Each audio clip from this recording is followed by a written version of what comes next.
નમસ્કાર મિત્રો, વિડીયોમાં તમારું સ્વાગત છે। જી હા મિત્રો, અત્યારે હાલના મોટા અને મહત્વના સમાચાર સામે આવી રહ્યા છે। તો મિત્રો, સમાચારમાં વાત કરીએ તો તાપી જિલ્લાના ઉચ્છલ નિજ્જર હાઈવે પર એક અત્યંત હૃદયદ્રાવક અને ગમખ્વાર અકસ્માત સર્જાયો છે। ધોરણ 12ની બોર્ડની પરીક્ષા આપીને પરત ફરી રહેલા વિદ્યાર્થીઓને આ અકસ્માત નડ્યો હતો।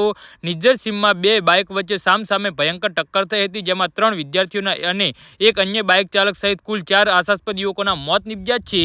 તો પ્રાપ્ત વિગતો અનુસાર નિજ્જર ખાતેથી ધોરણ 12ની પરીક્ષા આપીને ગંગાથા ગામના 3 યુવાનો બાઇક પર પરત ફરી રહ્યા હતા, ત્યારે સામેથી આવી રહેલા અન્ય એક બાઇક સાથે તેઓની જોરદાર ટક્કર થઈ હતી। આ ટક્કર એટલી ભયાનક હતી કે અકસ્માત બાદ તરત જ એક બાઇકમાં વિકરાળ આગ ફાટી નીકળી હતી અને બાઇક બળીને ખાખ થઈ ગયું હતું। આ ઘટનામાં 3 યુવાનોના ઘટના સ્થળે જ કમકમાટી ભર્યા મોત નીપજ્યા હતા, જ્યારે ચોથા ગંભીર ઘાયલ યુવકને સારવાર અર્થે હોસ્પિટલ ખસેડવામાં આવ્યો હતો, જ્યાં સારવાર દરમિયાન તેનું પણ મોત નીપજ્યું હતું। એકી સાથે 4 યુવાનોના મોતથી હાઈવે રક્તરંજિત બન્યો હતો અને સમગ્ર પંથકમાં શોકનું મોજું ફરી વળ્યું હતું।